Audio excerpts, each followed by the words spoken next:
Bem-vindos a mais um episódio de E aí, professor? Olá, Walter. Bom dia. Como vai? Estou bem. Que bom. Vamos começar com uma oração? Querido Pai, muito obrigado por nos reunir mais uma vez para ter essa conversa. Pedimos agora que o Senhor nos ilumine com o Teu Espírito. Em nome de Jesus. Amém. Bem, mais uma vez, vamos responder algumas perguntas, já que temos recebido centenas delas. Sim, de vez em quando fazemos uma sessão de perguntas e respostas. Exato. Bem, eu faço a pergunta e você pode respondê-la. Se eu puder, Sim. Muito bem. Primeira pergunta. Os católicos alegam que o juramento dos jesuítas é uma falsificação de Robert Ware, que era um falsificador, e que esse juramento teria sido desmascarado. Eles também alegam que o fato deste juramento poder ser encontrado na biblioteca do Congresso também não é uma prova válida de sua autenticidade, porque mesmo obras de ficção podem ser publicadas lá. Então minha pergunta é: o juramento jesuíta é uma falsificação ou não? E quais provas nós temos de sua autenticidade? muito bem. De fato, está registrado na Biblioteca do Congresso. Mas não é o único lugar onde aparece. Nós o encontraremos em muitos livros históricos, em escritos protestantes, e muitos ex-jesuítas confirmaram isso. Então, se tentam esconder ou não, na verdade, é irrelevante. O outro ponto, obviamente, é que a experiência comprova isso. E se lemos o que o juramento diz, que todos esses métodos que estão listados ali foram implementados pela ordem dos jesuítas e aqueles ligados a ela ao longo dos anos. Foi um reinado de terror quando implementaram a Inquisição em Roma, não no resto do mundo, mas em Roma, que, a propósito, continuou mesmo após a Inquisição Geral ter terminado. Foram conhecidos por sua crueldade excepcional. Então, se é fato, como alegam, ou não, eles parecem aderir de perto ao juramento. Sim, é verdade. Muito bem. Vamos para a próxima? Considerando a ressurreição da segunda vinda e a ressurreição após o milênio, Caifás morrerá 3 vezes? Se sim, existe alguma base bíblica para isso? Bem, a Bíblia é bem clara em Apocalipse 1:7, quando diz que todo olho o verá, incluindo aqueles que o traspassaram, que eram aqueles envolvidos na crucifixão. Podemos pensar nisso e dizer: bem, Cristo disse que ele também é crucificado quando seus seguidores são mutilados pelos inimigos. Ele fala: a mim o fizeste. Então, a ideia é que as Escrituras demonstram que tais pessoas terão uma ressurreição especial para vê-lo voltar e serão destruídos pelo brilho de sua vinda. Logo, após o milênio, também haverá uma ressurreição. E, novamente, fogo descerá do céu e os devorará.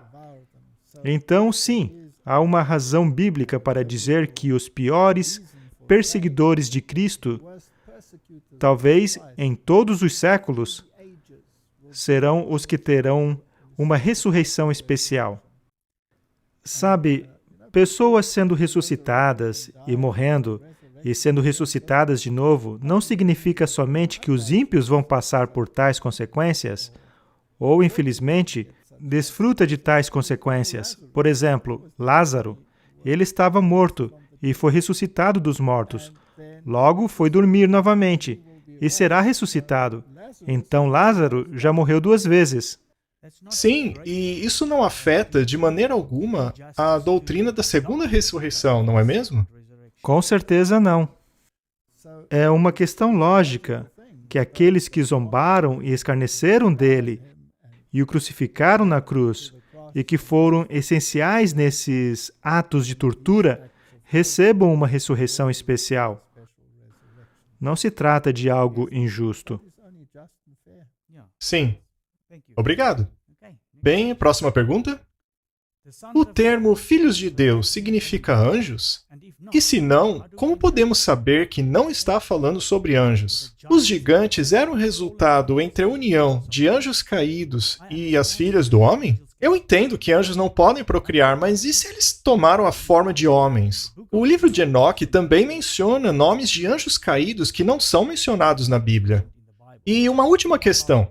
Por que o livro de Enoque não foi incluído na Bíblia? Muito bem. Quando a Bíblia fala dos filhos de Deus, poderia ser uma referência aos anjos, porque os filhos de Deus cantavam junto quando este mundo foi criado. Então, outros seres criados, que poderiam incluir anjos, não sabemos como são os outros seres criados, sabemos dos anjos. Mas Adão também é chamado filho de Deus. Então, os seres humanos também são filhos de Deus. Então, será que os anjos procriaram? Bem, as pessoas sabem que a Bíblia é clara que eles não procriam. Se não procriam, a procriação para eles não é nada menos que um pensamento ilusório. Então, quem foram os filhos de Deus? Ora, os filhos de Deus, como Adão, foram aqueles criados por Deus e que estavam em sintonia com os requisitos de Deus e em harmonia com sua palavra. Então, ao longo das eras, esse termo foi aplicado aos filhos de Deus, aos filhos de Israel, aos filhos de Deus, e aqueles que eram os filhos dos homens, que eram humanistas e negligenciaram ou rejeitaram Deus. Então, quando os filhos de Deus viram que as filhas dos homens eram belas e se casaram com elas, isso significa que aqueles que estavam na fé se casaram com aquelas que não estavam na fé, e o resultado dá para ver no mundo de hoje. Então, não devemos, diz a Bíblia, entrar em julgo desigual. Não é uma decisão sábia. É uma relação tumultuosa quando as pessoas entram em um julgo desigual.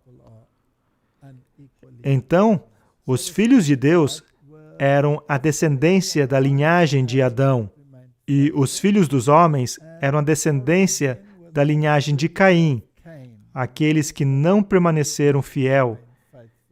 E num dado momento, eles se misturaram, especialmente, obviamente, porque as filhas de Caim fizeram questão de se mostrarem bastante atraentes. E, portanto, essas coisas começaram a acontecer. Mas a palavra gigante é Nephilim. Às vezes é traduzida como gigantes, e às vezes traduzidas como menção aos apóstatas. Então, sem dúvida, as pessoas eram gigantescas. Adão tinha mais de 3 metros. Todos os animais eram maiores. Dá para ver isso nos registros fósseis? Se analisarmos fósseis, veremos que tudo era maior no passado do que hoje. Sabe, baratas desse tamanho, uns 60 centímetros, dinossauros. Toda espécie que encontramos era maior no registro fóssil. Quer falemos de elefantes, lobos, leões, não importa. Tudo era maior no passado. Na verdade, nós temos deteriorado. Não se trata de uma evolução progressiva, mas uma involução. Então, sem dúvida, as pessoas eram muito grandes, e a Bíblia nos dá algumas dimensões, até mesmo dos reis cananeus. O tamanho de suas camas, por exemplo. Essa gente era enorme. Provavelmente não caberiam nesse prédio, sem ter que baixar a cabeça. Sim, eram gigantes, mas também eram apóstatas. E esses apóstatas foram os que, por fim, levaram a corrupção a toda a raça.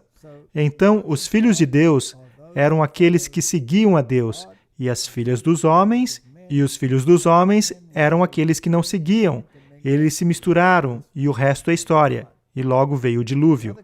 E outra pergunta é, por que o livro de Enoque não foi incluído no cânon? Bem, todos os livros apócrifos aparecem entre 300 e 500 anos após o fechamento do cânon, tanto no cânon do Antigo quanto do Novo Testamento. Basicamente, o cânon já estava fechado. Então, por que seria acrescentado ali? Logo, tem também certas porções do livro de Enoque que não se harmonizam com o cânon. E isso já é o suficiente, pois a regra é a lei e ao testemunho. Se eles não falarem segundo esta palavra, é porque não há luz neles.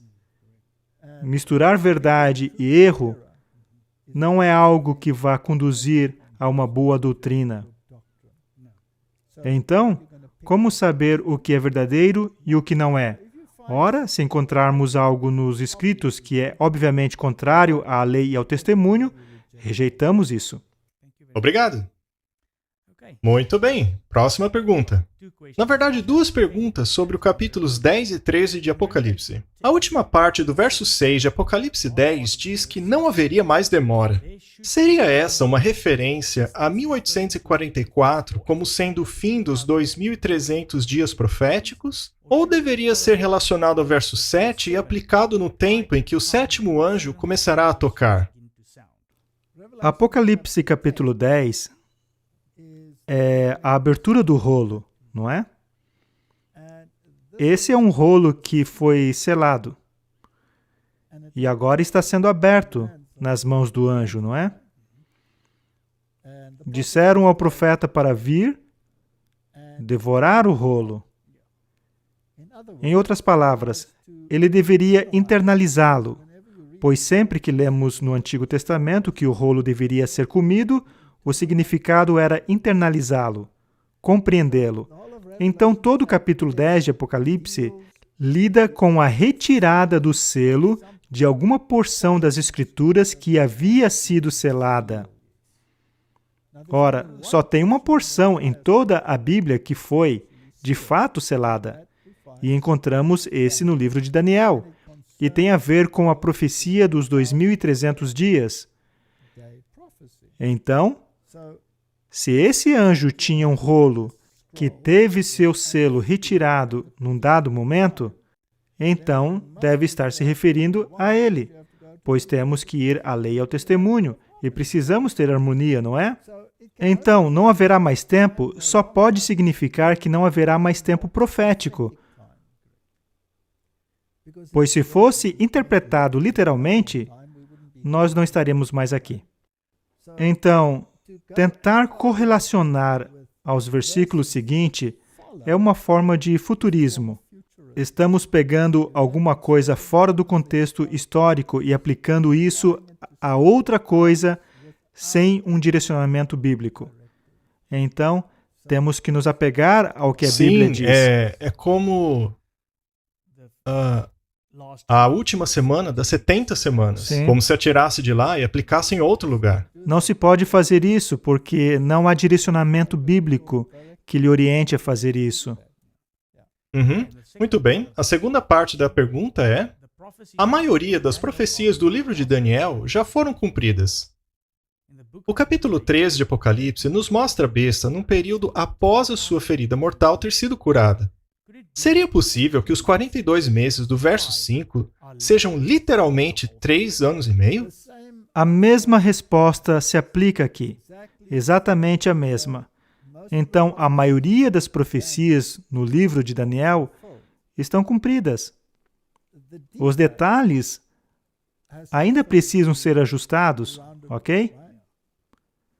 Eles estão num contexto histórico contínuo.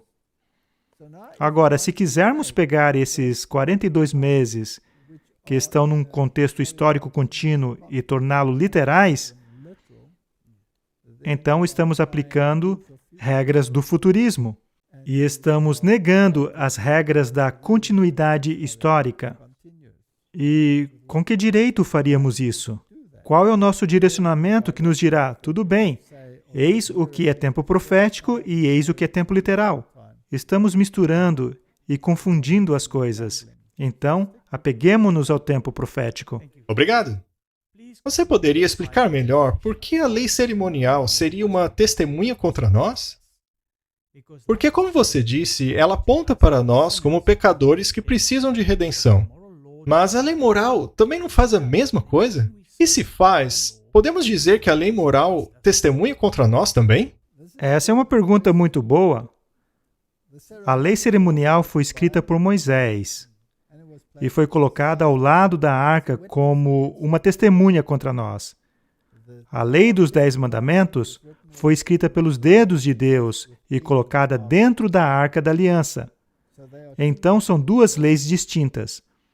Uma está apontando para o código diretivo moral de Deus, escrita pelos próprios dedos de Deus. Não acrescentou nada mais. E escrito em pedras, o que significa que é inalterável. Então, a lei de Deus permanece. Ora, mas o que faz a lei de Deus? Ela nos diz o que é certo e errado. E é como um espelho. E quando olhamos para esse espelho da lei, descobrimos que estamos bem longe dos requisitos. Será que você nunca cobiçou nada? Provavelmente sim. Provavelmente sim. Muito bem. A gente podia analisar os 10 mandamentos. Tenho certeza que você não amou ninguém até a morte, não é? Talvez, na sua mente. Então, estamos bem longe das diretivas de Deus. E os 10 mandamentos nos condenam à morte. Mas são apenas um espelho, apenas leis escritas ali. Eles não podem nos salvar. E ainda que eu pudesse voltar e entrar em harmonia com as leis de Deus, eu já sou um transgressor, não é? Então, a transgressão é definida pela lei de Deus. Então, o que a lei cerimonial faz? Ela aponta para a solução. A lei cerimonial aponta para a solução. A solução é uma pessoa. E essa pessoa é Jesus Cristo. Ora, o que a lei cerimonial me diz que vai acontecer com Jesus Cristo? Ele seria crucificado. Que ele seria crucificado, o Cordeiro de Deus que tira o pecado do mundo, o inocente morrendo pelo culpado. Então, a lei cerimonial me diz quais foram as consequências. Ora, quem foi responsável pelas consequências? Foi Deus responsável? Não. Sou eu o responsável. Com certeza, eu sou o responsável.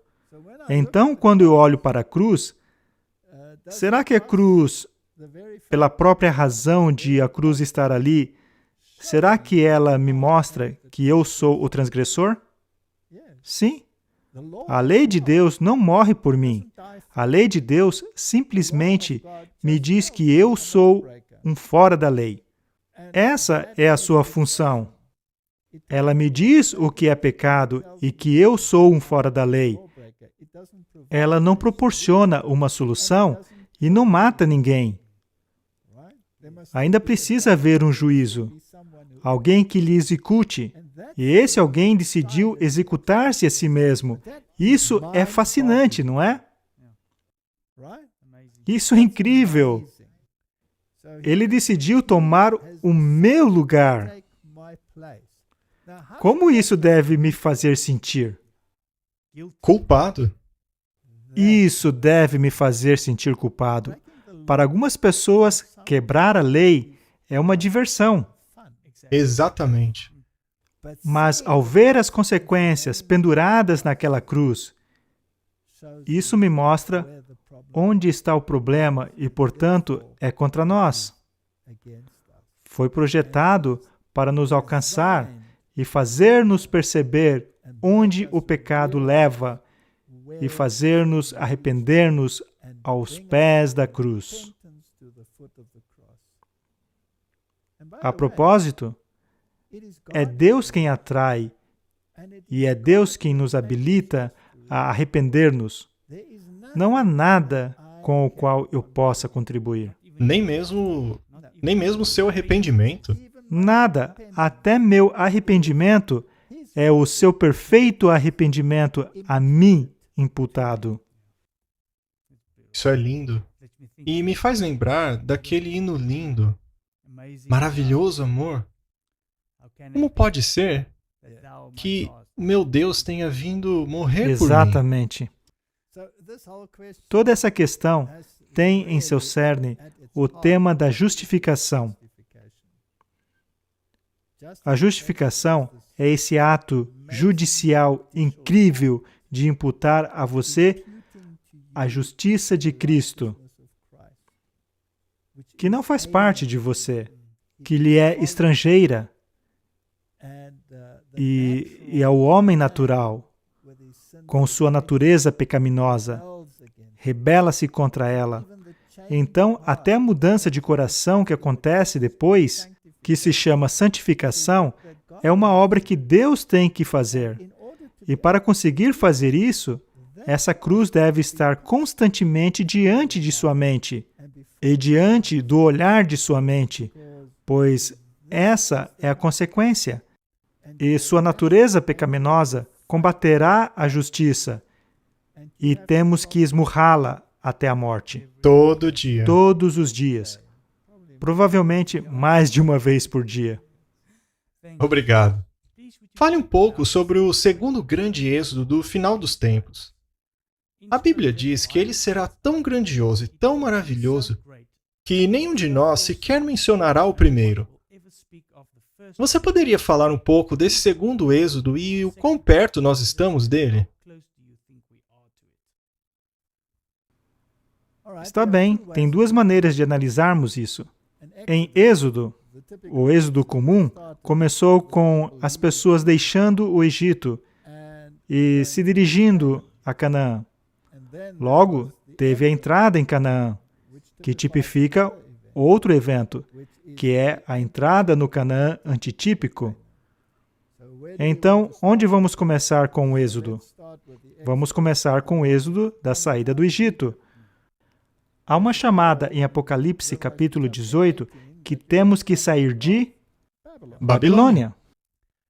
Claro que isso implica que também devemos sair do Egito. Ora, se fôssemos um egípcio como eu, seríamos ateu, e se fôssemos babilônicos, como eu também era, também teria que sair de Babilônia. Tenho que sair. E o que é Babilônia? Babilônia é a confusão religiosa. E onde posso me tornar não confuso quanto à Bíblia? Na palavra de Deus, não é? Então tenho que aceitar cada preceito da palavra de Deus e entrar em harmonia com a lei de Deus. Logo, terei um êxodo saindo de Babilônia. E se eu deixar meu pensamento secular para trás, terei um êxodo saindo do Egito. Então, quando esse grande êxodo começou? Ok? Novamente, estamos falando corporativamente ou individualmente? Individualmente, começou quando você toma a decisão de seguir a Cristo em todos os seus caminhos. Então, você sai do Egito, da Babilônia ou de ambos, porque todos temos um pouco de Egito e todos temos um pouco de Babilônia e temos que sair dela. Então, essa é uma escolha individual. Corporativamente, quando houve um chamado para sair de Babilônia. E isso se deu em 1844. Em 1844, a segunda mensagem angélica foi proclamada, que é: caiu Babilônia. Ora, se Babilônia caiu, isso implica que temos que sair dela. Então, de todas as denominações, as pessoas se reuniram, se juntaram e, por fim, formaram um grupo que guarda os mandamentos de Deus e tem o testemunho de Jesus. E começou no movimento milerita. Isso é o êxodo corporativo que ocorreu. E nós podemos nos unir a esse movimento, assim como os egípcios se uniram aos israelitas para ir a Canaã. Então, tem um corporativo e um individual. Se estamos nos referindo à ida a Canaã, Isso vai acontecer na segunda vinda de Cristo. E a segunda parte da pergunta quer saber o quão perto nós estamos dele. Digamos apenas muito perto. Obrigado. Próxima pergunta. Eu fui a uma igreja em que o pregador citou a frase de Jesus, "Eu sou a brilhante estrela da manhã", de Apocalipse 22. E então ele disse que Lúcifer significa a estrela da manhã e que Jesus, no fim dos tempos, adotaria o nome Lúcifer. É isso mesmo? Lúcifer era o nome do querubim cobridor. Ele era uma estrela brilhante. Mas quem é a máxima estrela brilhante da manhã? Jesus Cristo. Agora, o que Lúcifer quer? Usurpar a posição dele. Quer ser igual a Deus, não é? Ele quer ser semelhante a Deus. Então, ele quer usurpar a posição de Deus e tomar uma posição que não é sua de direito. Então, sim, ele foi Lúcifer, mas caiu e se tornou Satanás. Mas Jesus tem um nome, e esse nome significa Javé salva. Sim, Jesus significa Javé salva. Ele é o Salvador, e esse é o seu nome. Ele tem um outro nome escrito em sua coxa, que ninguém pode conhecê-lo até ter sido revelado. Então, não há nenhuma evidência nas Escrituras de que ele se apresentará como Lúcifer. Alguns ensinam que Jesus e Satanás são irmãos e coexistiram antes da criação. Dizem que Jesus é o filho da luz e Satanás é o filho das trevas, e que precisa ser assim, porque a Bíblia diz que Deus criou o bem e o mal. O que a Igreja Adventista ensina sobre isso? Essa declaração ou pergunta é impressionante. O mundo oculto ensina isso. De fato, ensina que Lúcifer era o irmão mais velho e Jesus o mais novo. E ensina que o mais velho vai readquirir sua semente original. E assim como obteve a vitória na cruz, também obterá a vitória no fim. É isso o que o mundo oculto ensina. Mas temos novidades para eles. Não é assim que acontece. Isso nega, obviamente, a expiação por completo. E a Bíblia está repleta de expiação. Além disso, Satanás tem tentado se livrar da Bíblia repetidas vezes. Ele sucedeu? Será que ele conseguiu ter sucesso em tornar as Escrituras difíceis de achar? Sim, tem conseguido isso, mas será que as erradicou? As Sagradas Escrituras? Não. Todos ainda podem fazer uso delas. Não se pode livrar delas. Então quem é o mais forte? Jesus, com certeza. Jesus, não é? Ele tentou erradicar o cristianismo. Será que erradicou o cristianismo por completo? Não. Não. Então quem é o mais forte? Jesus, com certeza. Quanto mais tenta, mais perde, não é? Ok. Ele pode ter mais almas do seu lado, mas basicamente são mortos-vivos. Enquanto se tivermos Cristo, somos uma nova criatura e entramos na vida, mesmo quando estamos mortos. Quando morremos, Cristo não nos chama de mortos, mas compara a um sono. Lázaro está dormindo. Então isso está tão distante da Bíblia quanto o Oriente está do Ocidente. O único mortal é Deus. E Jesus Cristo foi Deus em seu sentido pleno. Nunca houve um tempo em que não existisse. Embora as pessoas querem fazer dele um ser criado, ele é de eternidade. Nele, a vida não emprestada, não derivada. Já discutimos isso muitas e muitas vezes. Então, ele criou todas as coisas. Isso quer dizer que ele criou os anjos. E Lúcifer foi um anjo. E a Bíblia declara claramente: perfeito eras, desde o dia em que foste, qual é o verbo de ação? Criado. Criado. Ele é uma criatura. Já refleti bastante sobre isso. Se você foi criado como adulto, você se lembraria do momento antes disso? Não. Não. Mas você nasceu, não é? Você consegue agora se lembrar do tempo em que não existia? Não. Mas pode concluir que deve ter havido um tempo em que não existia, porque sabe que os bebês nascem. E antes que nasçam, ou serem concebidos, não existiam. Sim. Então, por observação simples, você sabe que não existiu. Mas se você estivesse de repente ali, como um adulto, você se lembraria do tempo em que não existiu? Então, Lúcifer olha para Jesus Cristo e Deus. E Deus, sendo o ser abnegado que é, o criou o mais próximo possível de si mesmo. Não é? Exatamente. Sem a vida eterna inerente. A vida eterna estava sempre sujeita à obediência. A mesma coisa aconteceu no Jardim do Éden. Deus criou Adão e Eva, e novamente, Ele colocou a árvore do conhecimento do bem e do mal ali, e disse-lhes bem claramente que no dia em que transgredissem, eles perderiam o direito à vida eterna. O salário do pecado é a morte. No dia em que dele comerdes, certamente morrereis. Satanás se recusa a crer nisso, porque ele se vê como o Filho de Deus, o mais elevado de todos os anjos. E se pergunta, por que Cristo está sendo incorporado nas discussões da divindade e ele excluído dessas comunicações? Assim surgiu o ciúme em seu coração, e ele queria ser como o Altíssimo. E ainda está desempenhando esse papel hoje. E está desempenhando esse papel por meio de seus representantes, que também dizem que ele é um Deus nessa terra.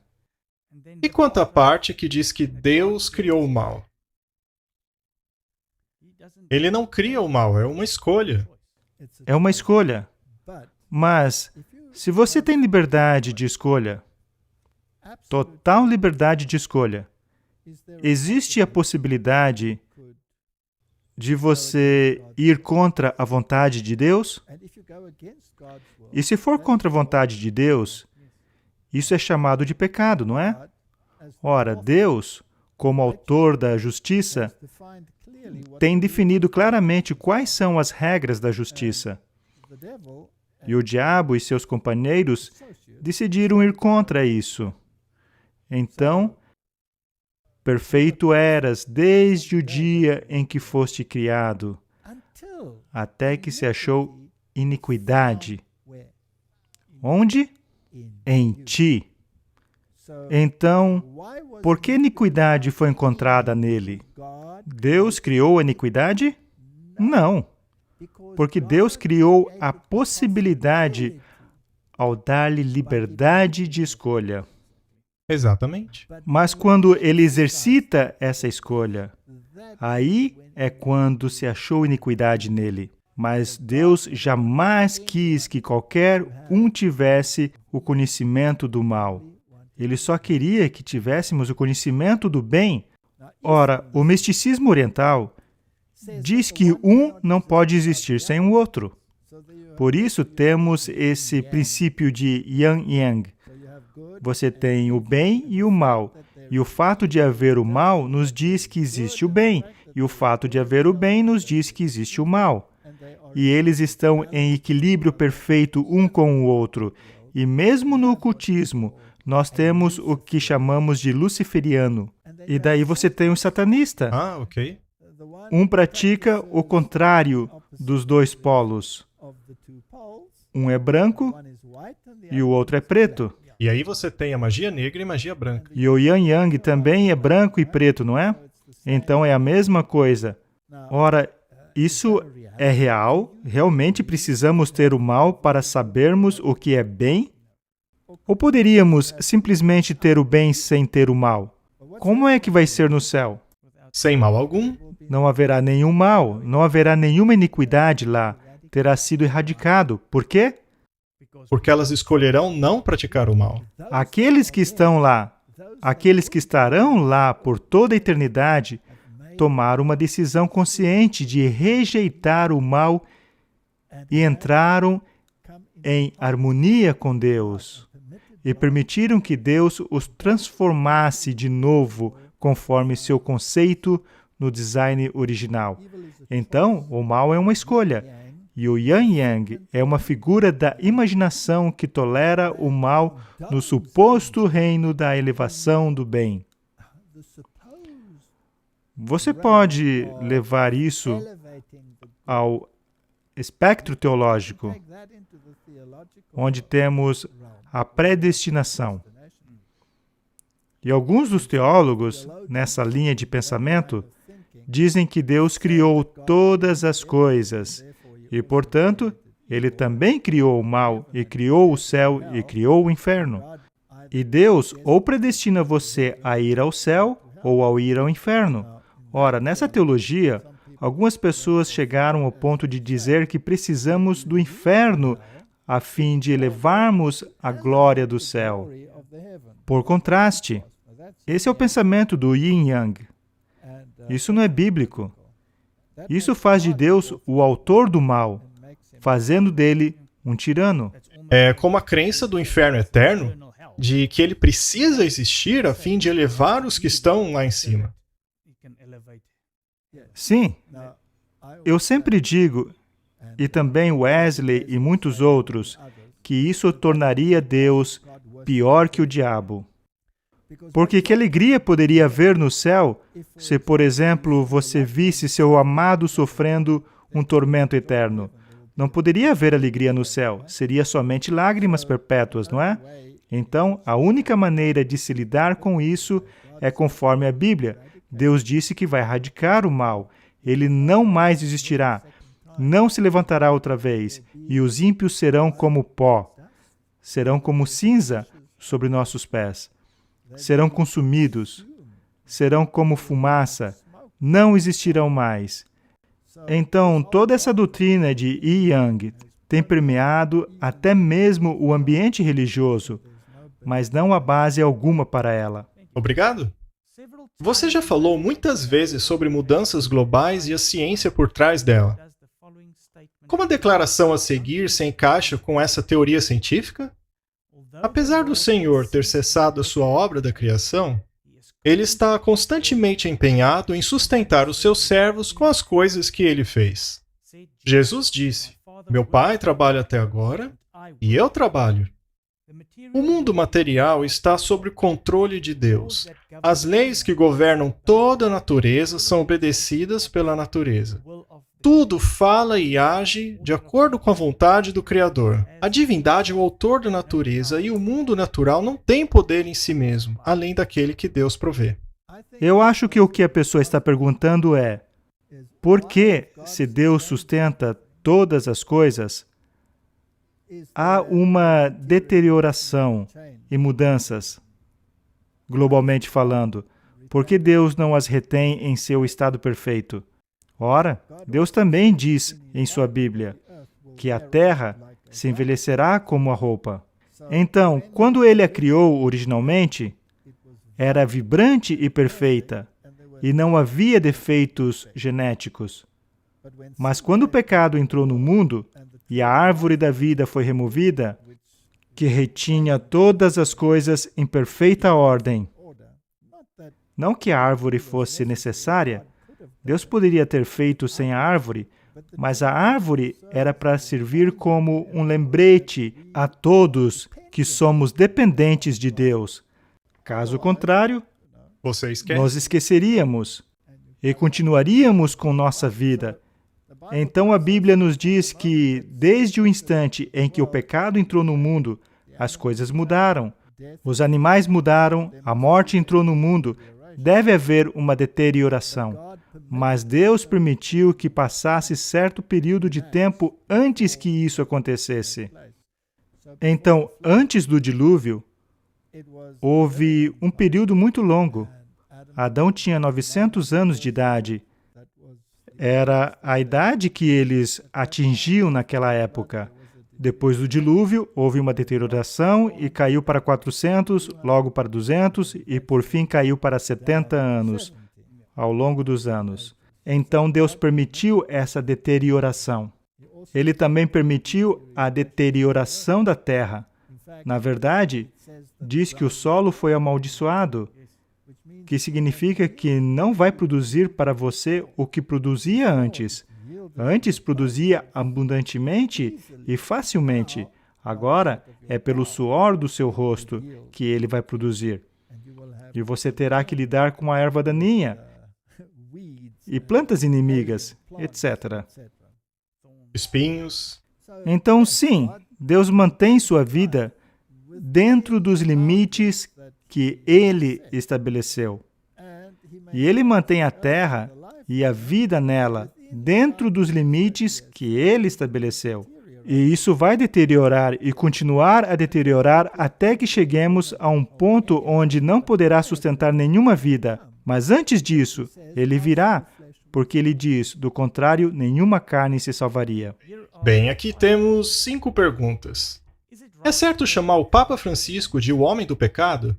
Bem, coloquemos da seguinte forma. A Bíblia fala sobre o anticristo e diz que houve muitos anticristos que surgiram no mundo.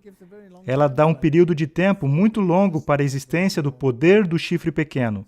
Estamos lidando não com o homem, mas com o sistema. Trata-se de um sistema do anticristo. Então, não atacamos o homem, mas podemos expor o que o homem diz. E podemos expor se o homem está falando em harmonia com o sistema, que é o sistema do anticristo. Então, eu não chamaria o Papa Francisco de anticristo, mas chamaria o sistema que ele propaga como o sistema do anticristo. E ele é o porta-voz para esse sistema. Sim, o cargo dele o coloca nessa posição de homem do pecado. Ele não é o homem do pecado. A sua organização, que tem as diretivas que são contrárias da palavra de Deus, é o sistema do anticristo. É correto dizer que todos aqueles que já foram Papa não irão para o céu? Bem, a Bíblia diz que não nos cabe julgar, mas somente Deus. Quem sabe se haverá um Papa que se arrependeu de seus caminhos ou de suas ações enquanto nessa função oficial? Não é algo que eu deva julgar. Deixemos isso com Deus.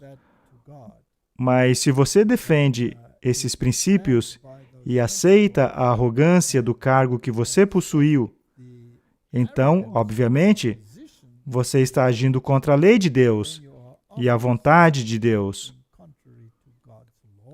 O primeiro mandamento diz: não terás outros deuses diante de mim. E essas pessoas dizem ser Deus na terra.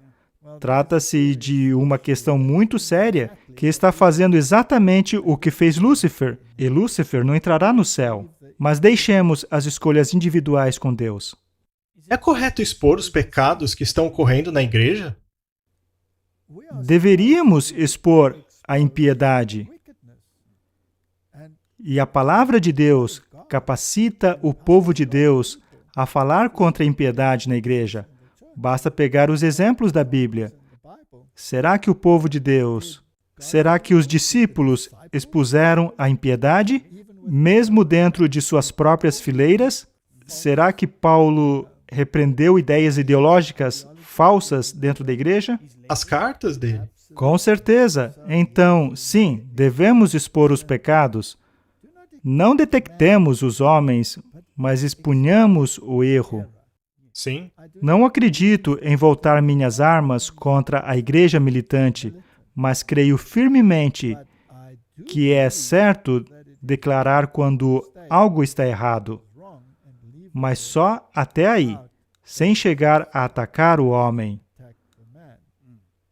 Como sempre, eu uso o exemplo de Caifás e Arão.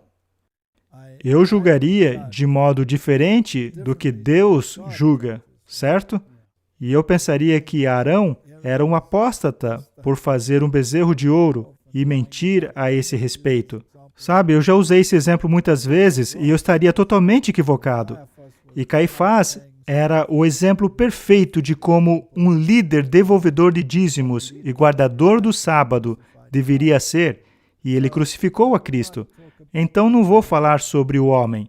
Às vezes é difícil não saber quem é o homem, principalmente quando publicam algo e colocam algo no domínio público. E algumas vezes a questão pública precisa de uma resposta pública, mas em geral eu não creio que é certo voltar nossas armas contra a igreja militante. Sim, e também é dever de cada um, ao ver alguém dentro da igreja que não está seguindo a verdade, não seguir o exemplo dela. Exatamente. E, além disso, tem uma maneira de lidar com essas questões. Dá para ser excessivamente autoritário, esquecendo-se que nós mesmos precisamos de redenção. Então, a Bíblia nos diz que devemos, com toda a bondade, repreender as pessoas, ou levá-las à parte e dizer, falar com elas sobre como são as questões bíblicas, como seguir as normas da Bíblia, e se não ouvirem, levar o caso à igreja. Às vezes essas coisas causam complicações, mas até onde seja possível, que a lei da bondade esteja em nossos lábios. Pois é, e eu também gostaria de reiterar que quando uma instituição ou pessoa apostata, isso não significa que o corpo da igreja apostatou. Não. Isso tem que ser decidido com um concílio da igreja, que é convocado, como o primeiro concílio em Jerusalém. Em outras palavras, uma decisão da Conferência Geral. E se isso está apostatando, daí então temos um problema. Mas se indivíduos fazem, seja lá o que considerem adequado fazer, então podemos expor o erro e deixar as consequências com Deus. Deus chegou a repreender algum governo político ou apenas a igreja? Bem, a Bíblia está cheia de repreensões a sistemas políticos. Se lermos os profetas, há listas e mais listas quanto ao que vai acontecer com Babilônia, com Edom, com esse e aquele. Sabe, certamente os governos foram repreendidos e a Bíblia é bem clara que, no futuro, todos os sistemas políticos chegarão a um fim.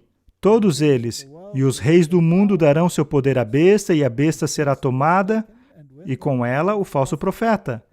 E mais tarde, os reis e seus exércitos serão destruídos pelo próprio Cristo, pelo sopro de sua boca. Então, sim, existem diretivas muito fortes contra sistemas políticos no mundo. As 4 bestas de Daniel? Com certeza. E até mesmo os 10 chifres. Eles estão em conluio com o sistema que está usurpando sua autoridade e fingindo ser um Deus nessa terra. Então, sim, Deus tem repreendido governos políticos e está dando um alerta grave aos governos nos últimos dias.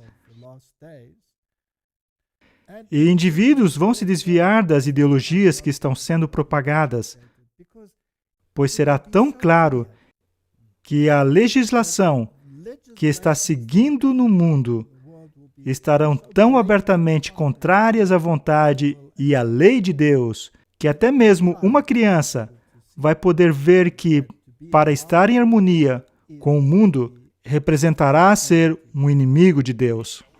E a última pergunta: qual é o posicionamento da igreja em relação à política?